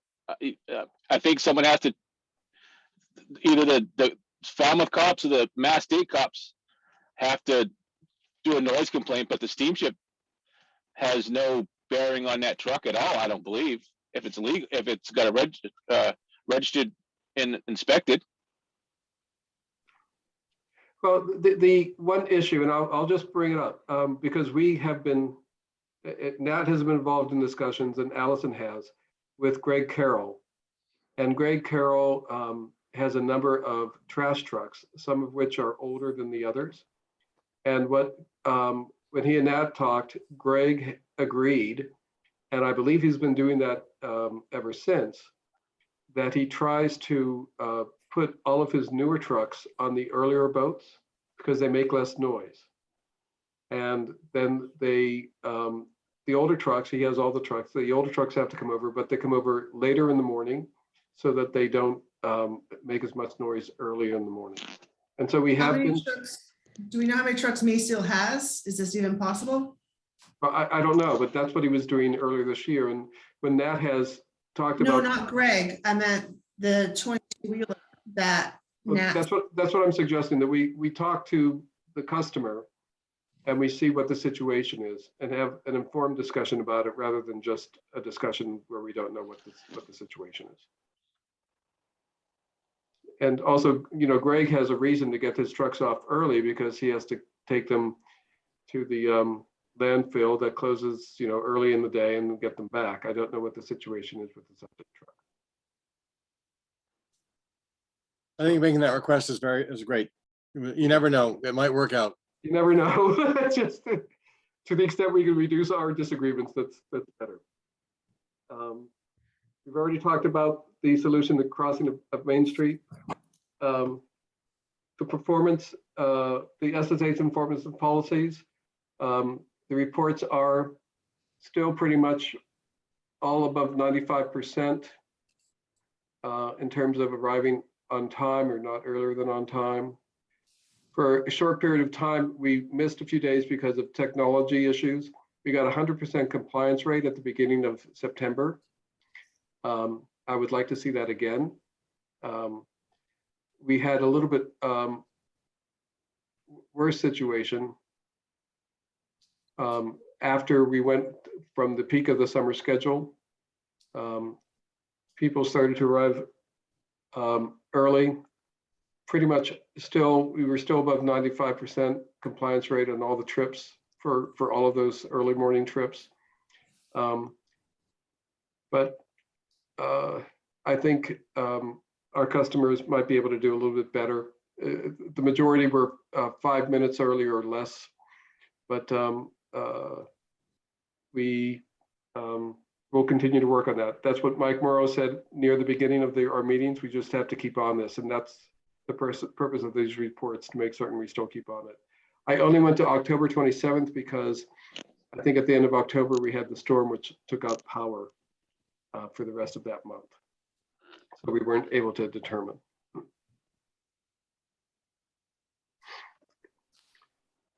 Emails. Let me go through these quickly. Emails about shuttle bus speeding. We are keeping on that. We talked about the last time. Whenever we get a specific complaint about a shuttle bus speeding, all the buses have numbered. They can give the number, the time, the date, hopefully which direction, and we can determine whether that bus was speeding, and if so, by how much. And when that happens, we do talk to the bus drivers. And actually, I think it was Deborah Brooks who had been giving us a lot of reports. I didn't see any emails from her since the last meeting, so hopefully that's an improvement. Nat forwarded a comment from Margaret Cooper, just talking about the traffic is excessive and dangerous, nothing specific there. Well, there was mention of the,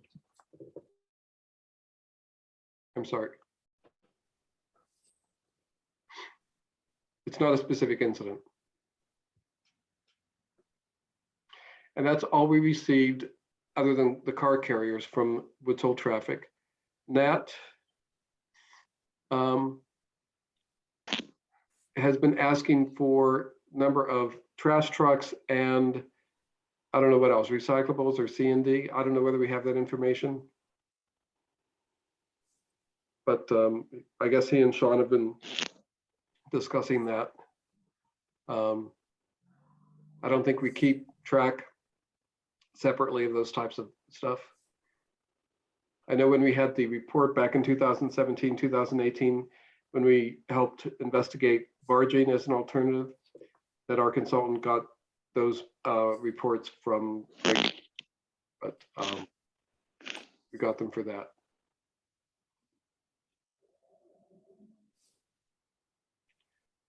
So he had those conversations. The allowance of the track, the two trash trucks above were enough to wake the dead. I know that was at 11 o'clock in the morning, which is consistent with Greg Carroll trying to put the older trucks that are louder later in the morning. It's better to have them, I know it's a lesser of two evils. It's better of having them come later in the morning than early in the morning.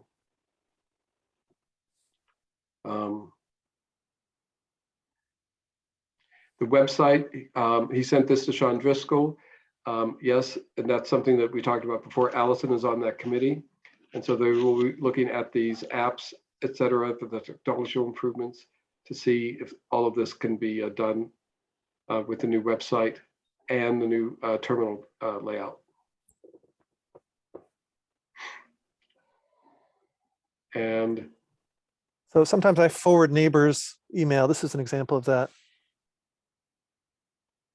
okay, May I ask why they just can't send it to the steamship instead of you being a third party? Well, you'd have to ask them. I don't. yeah, They we've may asked not that. know. They may Is not that know even your. legal? I mean, you're part of the working group. Are you even allowed to do that legally? I don't think you're can be a representative is to reach out to the public like that. I'm not reaching out. Well, Nate, aren't you the neighborhood are you the representative for the neighborhood? Well, they know my name. I don't know why they don't. I mean, I'm not just going to sit on email if I receive it, Well, complaints. could you give them the email Well, address? They email They're you? So they capable of know? sending it to the steamship. If they're capable of sending it to you, they're more than capable of sending it to the steamship, correct? Yeah, I don't. I can't explain. Yeah, I know. Well, Crazy question. some of this I just read, motorcycle going 70 miles an hour. I mean, that's police, that's enforcement. No. Well, it is a situation where if it is an employee of ours who's leaving work, I think to be a good neighbor that we would certainly ask that employee. Is that what was it in relation to? It may be, and we don't know. have had employees with motorcycles in the past that were making that type of situation. And I think we would ask them, and Allison has in fact asked them in the past.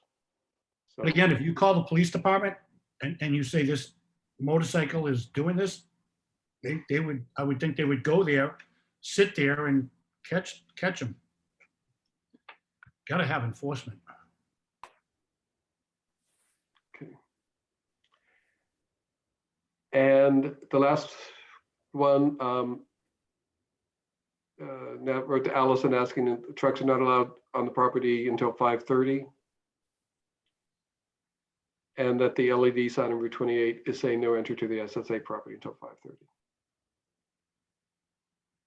It should be. Because the first one's not until 6, so they shouldn't be on the property until 5. Well, I know the schedule changed relatively recently. Maybe you could check, Allison. Yep, absolutely. Okay. Let me ask a question. Steve, could you go back up one email? I'll try. Good luck. Oh, no, back up. Down, down, down, down. Down, that, further. There we go.